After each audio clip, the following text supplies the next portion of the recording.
வணக்கம். 2 மிக முக்கியமான விஷயங்கள். ஒன்று பார்த்தீங்கன்னா, இன்றைக்கி அதிமுகவோட செயற்குழு கூட்டம். இதில் 16 தீர்மானங்கள். இந்த 16 தீர்மானங்களையும் பார்த்தீங்கன்னா, எடப்பாடி பழனிசாமியை புகழ்ந்து பேசினது. 2வது விஷயங்கள் பார்த்தீங்கன்னா, மிக முக்கியமான விஷயம் டிடிவி தினகரன், எடப்பாடி பழனிசாமி இவங்களுக்குள்ள ஒரு சந்திப்பு விரைவில் நடக்கும் அப்படின்னு சொல்கிறாங்க. என்ன அது இவ்வளோ பெரிய விஷயமா இருக்குது, ரொம்ப சிம்பிளாக பேசுகிற மாதிரி தெரியுது அப்படிங்கிற மாதிரி சொன்னாலும் இதுதான் நடந்துகிட்டு இருக்கு. நடைமுறையில் சில சிக்கல்கள்லாம் இருக்கும்ல, அந்த சிக்கல்கள்லாம் தொடர்ந்து பயணம் பண்ணிகிட்டே இருக்கிறாங்க. முதல் காரணம் என்னன்னு கேட்டிங்கன்னா, அதிமுக பாஜக கூட்டணி உருவான பிறகு எடப்பாடி பழனிசாமியும் டிடிவி தினகரன் சந்திப்பை உருவாக்கணும். ஏன்னா டிடிவி தினகரனை பாஜக கூட்டணி கொண்டு வந்து விடுறத விட அதிமுக கூட்டணியோட பேச்சுவார்த்தை நடத்தி எடப்பாடி பழனிசாமி டிடிவி தினகரன் சந்திக்க வச்சிடலாம் அப்படிங்கிற ஒரு எண்ணத்தில் இருக்கிறாங்க. ஏற்கனவே பார்த்தீங்கன்னா, எடப்பாடி பழனிசாமி முதலமைச்சர் ஆகிறதுக்கு டிடிவி தினகரன் தான் சசிகலாட்ட சொல்லியிருக்காரு. செங்கோட்டையன் வந்து செங்கோட்டையனை தான் சசிகலா தேர்வு பண்ணியிருக்காங்க. அப்போ அவர் வேணான்னு சொல்லிட்டார். இப்போதும் எனக்கு மாவட்ட செயலாளர் இருக்கணும், அதே போதும் எனக்கு பொதுச் செயலாளர், முதலமைச்சர் இதெல்லாம் எனக்கு வேணாம் அப்படிங்கிற மாதிரி இருந்தார். ஆனாலும் பார்த்தீங்கன்னா, அப்போ எம்எல்ஏக்கள் கேட்ட பணத்தை அவரால் உடனே ஏற்பாடு பண்ண முடியல. அதுதான் மிக முக்கியமான காரணம். எடப்பாடி பழனிசாமி அப்போ எல்லாமே கான்ட்ராக்ட் எல்லாமே வச்சுருந்தாரா. அதனால் பார்த்தீங்கன்னா, அங்கங்கே எம்எல்ஏக்கள் எந்த ஊரில் இருக்காங்களோ அவங்க வீட்டில் அவங்க கேட்ட தொகை கிட்டத்தட்ட சவுக்கு சங்கர் சொன்ன மாதிரி 300 கோடி ரூபா உடனே கூவாத்தூர்லேருந்து எல்லா எம்எல்ஏக்களுக்கும் பிரித்து கொடுத்தாச்சு. கொடுத்த பிறகு தான் அவர் முதலமைச்சர் ஆனார். அப்படியே முதலமைச்சர் அந்த பணத்தை கொடுக்குறதுக்கு நிறைய பேர் இருந்தாங்க. ஆனால் எடப்பாடி பழனிசாமி ஏன் திருப்பினாங்கன்னா, டிடிவி தினகரன் போய் தளவாய் சுந்தரம் பேசுகிறார். தளவாய் சுந்தரமும் எடப்பாடி பழனிசாமி நெருங்கின பழக்கம். அப்படிங்கிறனால தளவாய் சுந்தரம் சொன்ன உடனே டிடிவி தினகரன் என்ன செஞ்சார், ஓகே அப்படிங்கிற மாதிரி பேசி அதை சசிகலாட்ட சொல்லி, இல்லை நமக்கு செங்கோட்டையன் வேணாம் அப்படின்னு சொல்கிறாருன்னா நம்ம ரொம்ப நாள் இழுத்துட்டு போனோம். எடப்பாடி பழனிசாமின்னு ஒருத்தர் இருக்கிறாரு, அவர் ஒரு நல்ல டைப்பு, நமக்கு எப்பயுமே பணிஞ்சு நடப்பார், ஒரு 100 ஓபிஎஸ் மாதிரி ரொம்ப தன்மையான மனுஷன்ப்பா அந்த மனுஷன் அப்படின்னு சொல்லி சசிகலாட்ட சொல்லி அவங்க அந்த முதலமைச்சரை ஏற்பாடு பண்ணி கொடுத்தாங்க.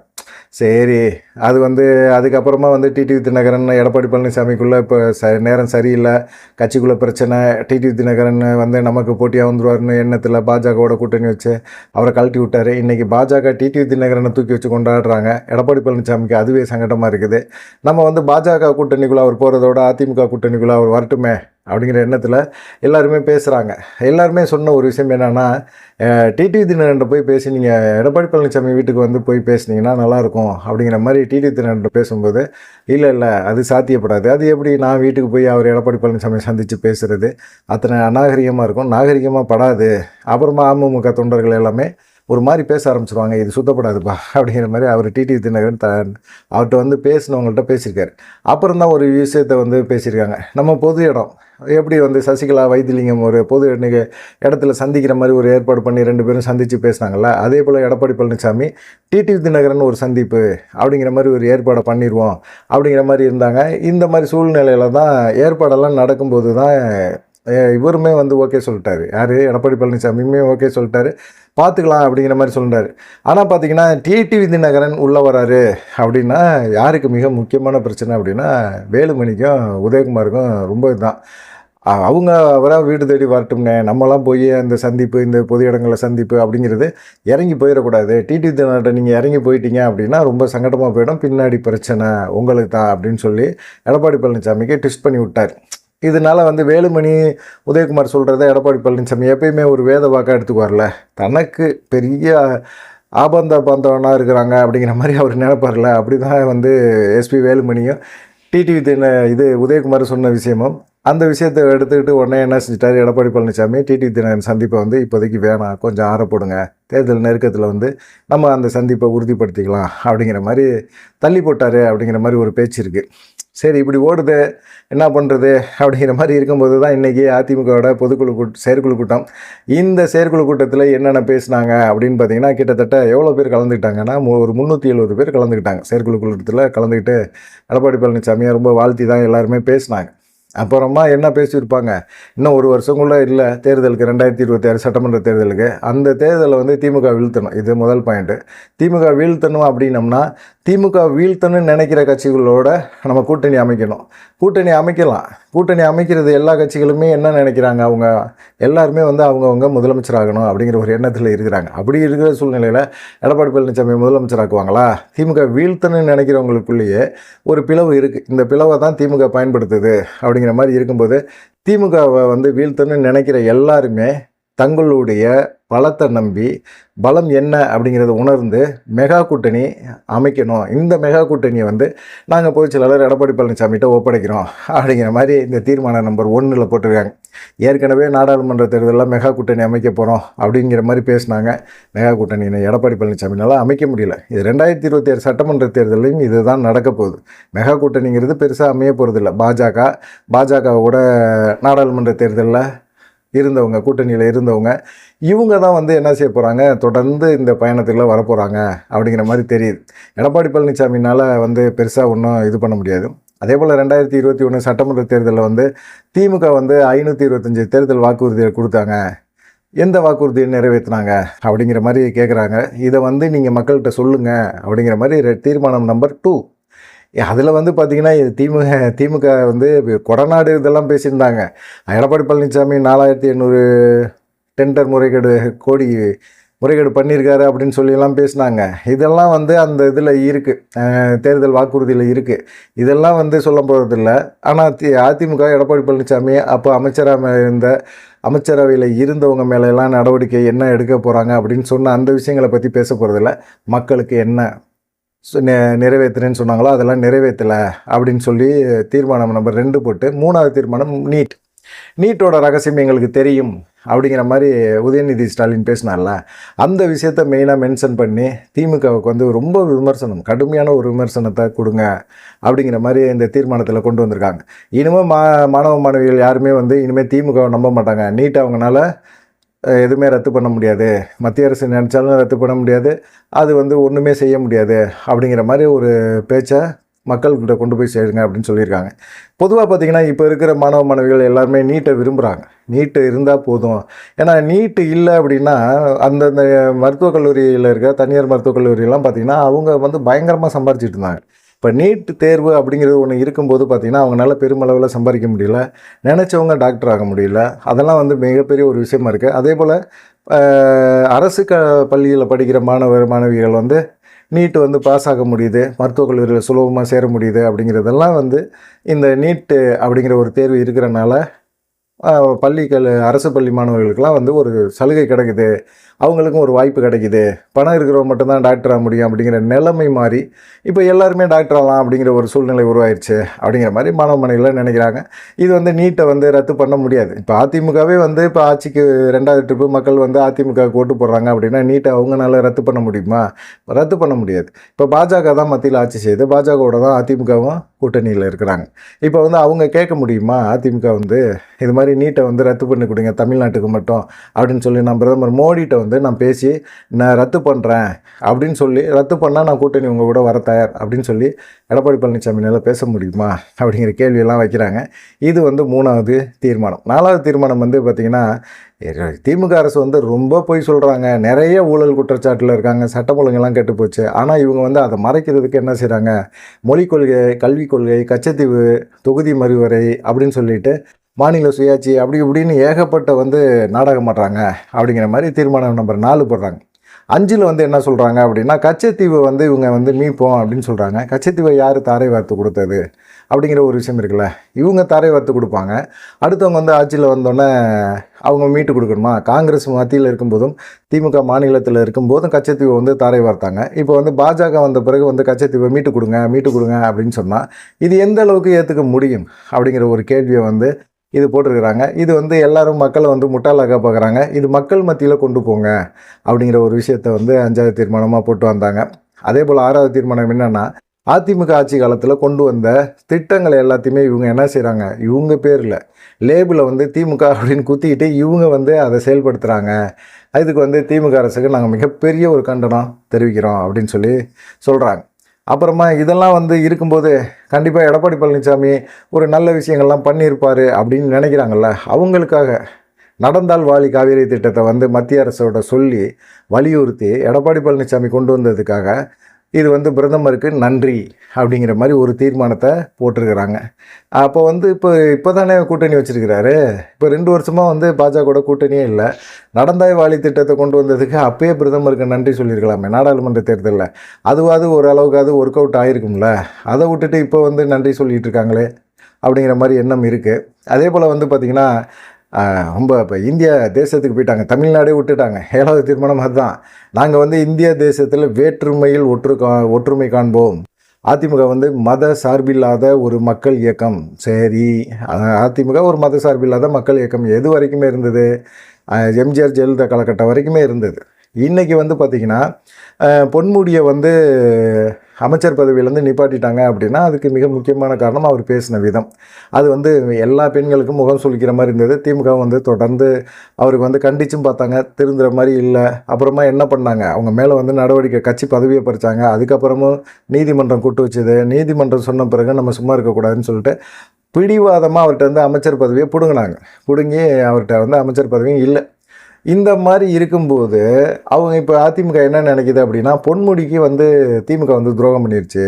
அவர் வந்து இந்த மாதிரி பேசி தானே கட்சியை வளர்த்தாரு. அப்படி வளர்த்தவர் வந்து இப்படி வந்து நடுத்தருவில் நிப்பாட்டிட்டு போகிறது நியாயமா அப்படிங்கிற மாதிரி சொல்லிவிட்டு, பொன்முடி சார்ந்த உடையார் சமுதாய மக்களை வந்து இப்போ வந்து அதிமுக சைடு, பொன்முடி ஆதரவாளர்களை அதிமுக சைடு கொண்டு வரதுக்கான முயற்சியை எடப்பாடி பழனிசாமி சொல்கிறார். ஆனால் இவர் என்ன சொல்கிறாரு, அதிமுக மத சார்பில்லாத கட்சி, ஜாதி சம்மந்தம் இல்லாத கட்சி அப்படிங்கிற மாதிரி சொல்கிறாரு. அப்புறமா சிறுபான்மையினருக்கு எப்பயுமே நாங்கள் வந்து மிகப்பெரிய ஒரு பாதுகாப்பை நாங்கள் கொடுப்போம் அப்படின்னு சொல்லியிருந்தார். இன்றைக்கி வந்து சேலத்தில் ஈரோட்டில் பேசின ஒரு இஸ்லாமிய நிர்வாகி வந்து செங்கோட்டையன் இருக்கும்போதே வந்து பேசின ஒரு பேச்சு என்னென்னா, செங்கோட்டையனுக்கு முதலமைச்சர் பதவி தேடி வந்துச்சு, அவர் வேணாம் அப்படின்னு சொல்லிட்டு முதலமைச்சர் பதவி வேணான்னு சொல்லிட்டு இருந்தார். ஆனால் பார்த்தீங்கன்னா அதிமுக வந்து நிறைய விஷயங்களை வந்து சிறுபான்மையின் மக்களுக்கு பண்ணியிருக்கிறாங்க. ஆனாலும் சிறுபான்மையின் மக்கள் வந்து நம்பிக்கை துரோகிங்க, அவங்க வந்து தொடர்ந்து அதிமுகவுக்கு ஓட்டு போடவே மாட்டாங்க அப்படின்னு சொல்லி பேசினது சிறுபான்மையினர். அப்படி தான் பேசினார் அவர். நீங்கள் வந்து இப்போ பாஜகவோட எடப்பாடி பழனிசாமிகிட்ட நான் என்ன சொன்னேன், பாஜகவோட கூட்டணி வைங்க, பாஜக வந்து நமக்கு வந்து சிறுபான்மையினர் எப்பயுமே ஓட்டு போடுறதில்ல, அப்படிங்கும்போது நம்ம வந்து பாஜகவோட கூட்டணி வைக்கிறது தப்பே கிடையாதுன்னு நான் தான் எடப்பாடி பழனிசாமிகிட்ட சொன்னேன். எடப்பாடி பழனிசாமி அதை கேட்டு தான் வந்து பாஜகவோட கூட்டணி வச்சார் அப்படின்னு சொன்னார். அவர் சொன்னது இப்போ வந்து சிறுபான்மையினர் மக்களுக்கு எடப்பாடி பழனிசாமி இந்த தீர்மானத்தில் நாங்கள் தான் பாதுகாப்பு அப்படிங்கிற மாதிரி சொல்லியிருக்கிறது. கொஞ்சம் முரண்பாடாக தான் இருக்குது, பார்க்கலாம். அதே போல் வந்து 8வது தீர்மானம் என்ன அப்படின்னு கேட்டிங்கன்னா, 4 ஆண்டு காலமாக இப்போ திமுக ஆட்சிக்குள்ளே உலக முதலீட்டார் மாநாட்டெல்லாம் நடத்தினார். 4 முறை வெளிநாட்டுக்கெல்லாம் போனார். என்ன முதலீடை ஈர்த்துட்டு வந்தார், என்னென்ன முதலீடுகள் பண்ணியிருக்கிறாங்க, என்னென்ன தொழிற்சாலைகள் வந்து இங்கே தமிழ்நாட்டில் துவங்கப்பட்டிருக்கு, எவ்வளோ பேர் வேலைவாய்ப்பு வாங்கியிருக்கிறாங்க, இந்த புள்ளி விவரங்கள்லாம் ஒரு வெள்ளை அறிக்கையாக திமுக கொடுக்கணும் அப்படின்னு சொல்லி ஒரு தீர்மானம் போட்டிருக்காங்க. அது 8வது தீர்மானம். அப்புறமா பார்த்திங்கன்னா இப்போ 9வது தீர்மானம் என்ன போட்டிருக்காரு அப்படின்னா, ஏழை எளிய மக்கள்லாம் இருக்காங்களா, நடுத்தர மக்கள், இவங்கள்லாம் பாதிக்கப்படக்கூடிய அளவுக்கு குடிநீர் வரி, குப்பை வரி, மின்சார வரி, சொத்து வரி அப்படின்னு சொல்லி திமுக ஆட்சி கால இடத்துல ஏற்றிருக்காங்க அப்படின்னு சொல்கிறாங்க. அதிமுக ஆட்சி காலத்தில் ஏற்றலையா அப்படிங்கிற ஒரு கேள்வியும் வரும்ல. திமுக வந்து குற்றம் சொல்லிக்கிட்டே இருக்கும்போது அதிமுக ஆட்சி காலத்தில் இவங்க ஏற்றலை அப்படின்னு சொல்ல முடியாது. அப்படி ஏற்றலை அப்படின்னா கண்டிப்பாக திமுக ஆட்சிக்கு வரும்போது அவங்க ஏற்றி தான் ஆகணும், வேறு வழியே கிடையாது. ஏன் அதிமுக ஆட்சி காலத்தில் ஏற்றலை அப்படிங்கிற ஒரு கொஸ்டினும் வரும்ல. அப்படி தான் வரும். அது மாதிரி தான் இவங்க போடுற தீர்மானங்கள் வந்து இவங்களுக்கு மக்கள் மேலே ஒரு நலன் அக்கறை அப்படிங்கிற மாதிரி கொண்டு போகிறாங்க. இப்போ திமுக ஆட்சி வந்து நாங்கள் தொடர்ந்து ஆட்சியை தக்க வைக்கணும், கைப்பற்றிக்கணும் அப்படின்னு அவங்க நினச்சாங்க அப்படின்னா, இந்த மாதிரி வரிகளை வந்து அவங்க வந்து மக்கள்கிட்ட வந்து வாங்காமல் இருந்து அடுத்த ஆட்சி மாற்றம் ஏற்படும் போது அவங்க வரியை போட்டாங்கன்னா அவங்க மக்கள் அதிருப்தி, அவங்க சம்பாரிச்சுக்கிட்டோம் அப்படின்னு நினைக்கலாம்ல. அதை வந்து திமுக செய்யாமல் கரெக்டாக சொத்து வரியெல்லாம் போட்டுட்டு தானே இருக்கிறாங்க அப்படிங்கிற மாதிரி ஒரு விமர்சனமும் வரதானே செய்யும், வருது, என்ன பண்ண முடியும் அப்படிங்கிற மாதிரி இருக்குது. அப்புறமா 10வது தீர்மானம் வந்து வழக்கம் போல தான் பெண்களை வந்து அவமரியாதையாக பேசிய பொன்முடி பதவியிலிருந்து நீக்கியதுக்கும் தொடர் நடவடிக்கை எடுத்ததுக்கும் எடப்பாடி பழனிசாமிக்கு நன்றியும் பாராட்டும். அமைச்சர் பதவியிலேருந்து எடப்பாடி பழனிசாமியை பொன்முடியை தூக்குனார், கண்டனம் தெரிவித்தார், அறிக்கை விட்டார், அவ்வளோதான். பெருசாக வந்து அங்கங்கே மகளிரை வச்சு ஒரு ஆர்ப்பாட்டம் பண்ணார், அவ்வளோதான். அதுக்காக வந்து நீதிமன்றம் வந்து சொல்லிடுச்சு, நீதிமன்றம் வந்து தானாக முன் வந்து ஒரு வழக்கை தொடுங்க அப்படிங்கிற மாதிரி சொல்லிகிட்டு இருந்தாங்க. அப்படின்லாம் சீன்லாம் ஓடிக்கிட்டு இருந்தது. அதனால தான் முதலமைச்சர் வந்து நடவடிக்கை எடுத்தார். இது எடப்பாடி பழனிசாமிக்கும் இல்லை அதிமுக மகளிர் அணிக்கும் எந்த விதமான சம்மந்தமும் கிடையாது. திமுகவுக்கு வந்து ஒரு கெட்ட பேரை வந்து அவர் பேச்சு உருவாக்கிச்சு. துர்கா ஸ்டாலின் கனிமொழி ஃபோன் போட்டு சொன்னாங்க. கனிமொழி வந்து சொன்ன உடனே துர்கா ஸ்டாலின் அந்த வீடியோவை பேச்சை கேட்டுட்டு அதுக்கப்புறமா முதலமைச்சர்கிட்ட சொல்லி இது போல் வந்து பேசினா எப்படி பெண்கள் வந்து திமுகவுக்கு ஓட்டு போடுவாங்க அப்படிங்கிற ஒரு கேள்வி அவங்க வைக்கும்போது தான் அவர் வந்து ரொம்ப டென்ஷன் ஆகிட்டார். பொன்முடி கூட நான் வீட்டுக்கு வரேன், உங்கள்கிட்ட வந்து நான் விளக்கம் தரேன் அப்படின்னு சொல்லும்போது இல்லை வீட்டுக்கெல்லாம் நீங்கள் வராதிங்க, சட்டமன்றத்துக்கே வாங்க அப்படிங்கிற மாதிரி சொல்லியிருந்தார். இந்த விஷயம் வந்து பெருசாக அப்போல்லாம் பரபரப்பாக பேசப்பட்டது. இப்போ அதை தான் வச்சு இப்போ வந்து இந்த 16 தீர்மானங்களில் 10வது தீர்மானங்களாக போட்டிருக்காரு. 11வது தீர்மானம், இது கண்டிப்பாக சொல்லி தான் ஆகணும். ஏன்னா சொல்ல வேண்டிய ஒரு சூழ்நிலை. சட்டம் ஒழுங்கு சீர்கெட்டு போச்சு தமிழ்நாடை பொறுத்த வரைக்கும். கொலை, கொள்ளை, போதைப்பொருள், பாலியல் வன்கொடுமை இப்படின்னு பார்த்தீங்கன்னா தொடர்ந்து ஒரு சமூக விரோத செயல்கள் தமிழ்நாட்டில் மிகப்பெரிய ஒரு தலைக்குனிவை தமிழக மக்களுக்கு ஏற்படுத்தியிருக்கு அப்படிங்கிற மாதிரி ஒரு குற்றச்சாட்டையும் திமுக இதுக்கு நடவடிக்கை எடுக்கலை அப்படின்னு சொல்லி திமுகவுக்கு ஒரு கண்டனத்தை தெரிவிச்சிருக்கிறாங்க. 11. 12 மக்கள் நலன் புறந்தள்ளிட்டு சுய விளம்பரமாக எப்போ பார்த்தாலும் என்னை அப்பான்னு கூப்பிட்றாங்க நிறைய பேர் அப்படின்னு சொல்லி எல்லாம் வீடியோ போடுறாருல, அந்த ஃபோட்டோ ஷூட்டு நடத்துறது, அப்படியே கிளாஸ் மாட்டிக்கிறது, கால் மேலே கால் போட்டு ஒரு முதலமைச்சர் அது செய்கிறது ஒரு நல்ல விஷயம் தானே. அவருக்கு பிரியம் இருக்கும்ல, மக்கள்கிட்ட அவர் செய்கிற திட்டங்களை சொல்லணுங்கிற எண்ணம் இருக்கும்ல. அவர் ஃபோட்டோ ஷூட்டு நடத்திக்கிறாரு. எடப்பாடி பழனிசாமி ஆட்சி காலத்தில் பண்ணலையா அப்படிங்கிற கேள்வி வரும். ஃபோட்டோ ஷூட்டெல்லாம் ஒரு திமுக அரசுக்கு கண்டனம் தெரிவிக்கிறீங்களேப்பா. அவர் ஃபோட்டோ ஷூட் எடுத்து அவங்க பண்ணுற விஷயங்களை போடுறாங்க, அவ்வளோதான். இதுக்கு ஏன் ஒரு குற்றச்சாட்டு அப்படிங்கிற மாதிரி இருந்தது. சரி, இப்போ இது வரைக்குமே தமிழ்நாடு இப்போ 13வது தீர்மானம் பகால்காம் இங்கே தீவிரவாதிகள் ஒரு 26 பேரை சுட்டு கொன்னாங்க இல்லையா, அதுக்கு மிகப்பெரிய அளவில் கண்டனம் தெரிவிச்சிருக்கிறாங்க.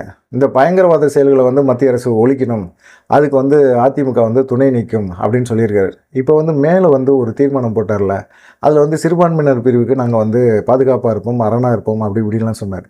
இப்போ தீவிரவாதிகள் அப்படின்னு சொல்கிறாருல, அவங்களே என்ன பண்ணுறாங்க, பாகிஸ்தானியர்கள், இஸ்லாமியர்கள், அவங்க அவங்களே இவர் ஆதரிக்கிற மாதிரி இந்த தீர்மானம் இருக்குது அப்படிங்கிற மாதிரி அதிமுகக்காரங்களே சொல்ல ஆரம்பிக்கிறாங்க. சரி, இப்போ 15, 14, 15, 14ஆம் தீர்மானம் என்ன அப்படின்னு பார்த்தீங்கன்னா, நமக்கு பொது எதிரி அப்படின்னு பார்த்தீங்கன்னா திமுக தான். இந்த திமுகவை எதிர்க்கக்கூடிய கட்சிகள் எல்லாமே கருத்து வேற்றுமைகள் இருந்தால் கூட அதெல்லாம் புறந்தள்ளிட்டு 2026 சட்டமன்ற தேர்தலை மட்டும் மனசில் வைங்க, வச்சுட்டு ஒரு கூட்டணி அமைங்க. அதிமுக தலைமையில் கூட்டணி இருக்கும். பாஜக, அதிமுக மிகப்பெரிய ஒரு வெற்றி கூட்டணி. இந்த வெற்றி கூட்டணி அமைச்ச எடப்பாடி பழனிசாமிக்கு வாழ்த்துக்கள் அப்படின்னு சொல்லியிருக்காங்க. 15வது தீர்மானம் என்ன அப்படின்னா, எடப்பாடி பழனிசாமியை 2026 நாங்கள் யார், இந்த ஒரு 370 பேர் உட்காந்து செயற்குழு கூட்டம் கூட்டிக்கு பேசிகிட்டு இருக்காங்களா, அவங்க எல்லாருமே நாங்கள் எல்லாருமே சேர்ந்து எடப்பாடி பழனிசாமியை முதலமைச்சராக்குவோங்க அப்படிங்கிற மாதிரி அவர் பேசியிருக்கிறாரு. சரி, இதை கடைசி தீர்மானம் என்ன அப்படின்னா, இப்போ சமீபத்தில் ஜாதி வரி கணக்கெடுப்பு அப்படிங்கிற ஒரு விஷயம் இருக்குது.